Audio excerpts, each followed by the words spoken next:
Basketball fans, welcome back. So in the previous 3 videos I've made, I've talked about Group A, B, and C, and right now we're in Group D. So Group D, we had Cote d'Ivoire going up 6-0 and dominating every single game, and they are an unbeaten team, similar to what we saw Senegal do.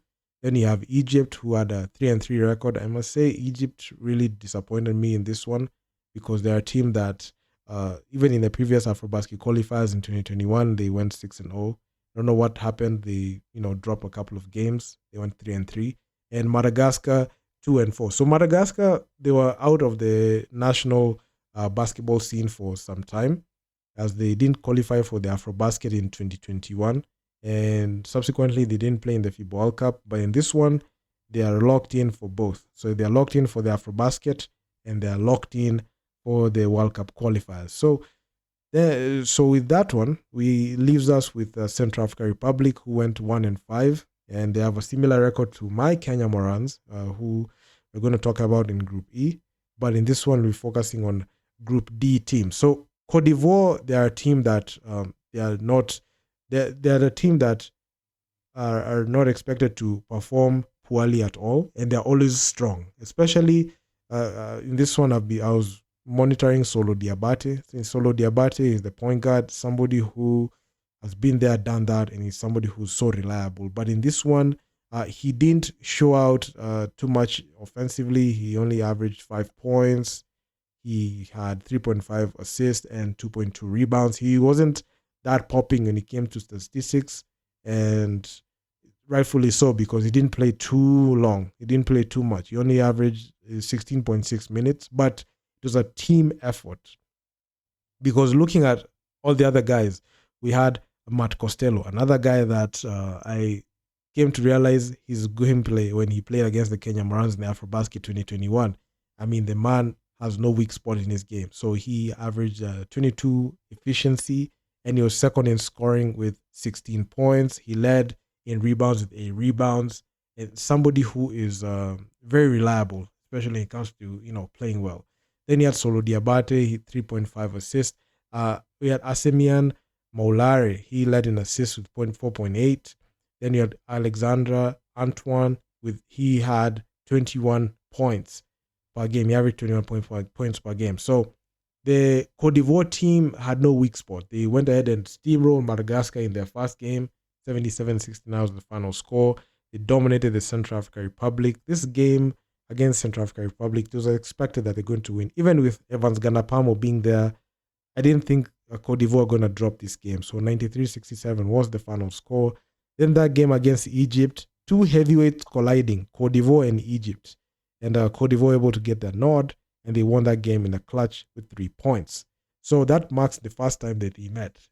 Then in the third window, they met in the second window. So in the third window, I mean, it was crazy because we had Madagascar versus Cote d'Ivoire, and Cote d'Ivoire dominated Madagascar 106-73.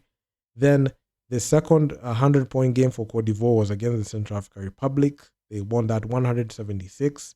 Then they capped off beating Egypt 82-76 to go up 6-0. So there was no weak spot in Cote d'Ivoire. I was following their games, especially just checking out that matchup against Egypt and Cote d'Ivoire, because those are 2 heavyweight teams. These are teams that are known to dominate African tournaments. So this clash between Egypt and Cote d'Ivoire was the one for the ages. And I can say it lived up to the hype, because in the first time that they met, it was in window 1. Window 1, when Cote d'Ivoire and Egypt met, I was holding my breath in that game, because I knew for a fact that this game was going to be guns blazing for these teams. So when I saw Cote d'Ivoire winning that game, I knew for a fact that Egypt were going to get their get back the next time they're going to meet. But unfortunately, that didn't happen, and Cote d'Ivoire went ahead and beat them in the third window, in the second appearance that they're meeting each other. So that game ended 82-76. So I wasn't too surprised with Cote d'Ivoire's dominance, especially coming off 2 back-to-back 100-point games. I knew for a fact that Egypt were in for it. And Egypt, they had a 3-3 record, something that I was not expecting, but things did not look good for Egypt, because Egypt, even if you look at that team with a 3-3 record, they went ahead and had that win against the Central African Republic, and they won against Madagascar. The Central African Republic game in that was way back in February 2024. That's window one. That was 76-61 was the final score. Then we had Egypt versus Madagascar. So Egypt dominated that one in a blowout. 97-66 was the final score. Then they lost against Cote d'Ivoire in that first meeting. So they had a 2-1 record. That 2-1 record, it didn't shock me as much, because I knew for a fact that at least they're going to go ahead and avenge some of the issues against Cote d'Ivoire. But the contrary happened, and we saw that huge upset against Madagascar. Egypt versus Madagascar. Egypt got upset 82-80, and that one really caught me off guard. I was not expecting Egypt to drop that game at all. And when I was watching that game, I thought Egypt had got the job done, but apparently that wasn't the case. But Egypt, they won their first game against Central African Republic, 75-71. The game was very clutch. The first time these two met in window one, the games were not close. But this one's, for some reason, Egypt, the games are too close, and that's subsequently leading them to drop 2 games. So after that win against Central African Republic, they lost 2 straight games. They lost to Madagascar, 82-80. Then they lost to Cote d'Ivoire, 82-76. So, yeah, I mean, rounding up the record of 3-3, but they finished second in the group. They finished on top of Madagascar. So Madagascar, this was the first time that they qualified, and it was the first time in a long time. The last time we saw them was the Afrobasket 2021 qualifiers, and they didn't qualify. So,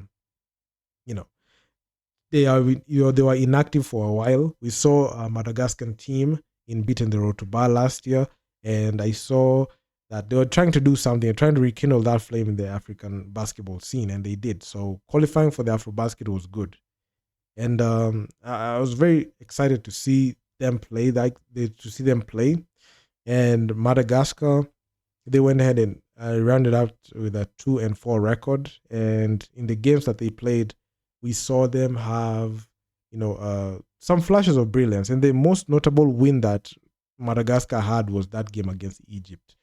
Okay, they really struggled. They were not able to flex their dominance on, the heavyweights like Cote d'Ivoire, but still, they were able to beat Egypt. So the first game for Madagascar, they got beat by Cote d'Ivoire.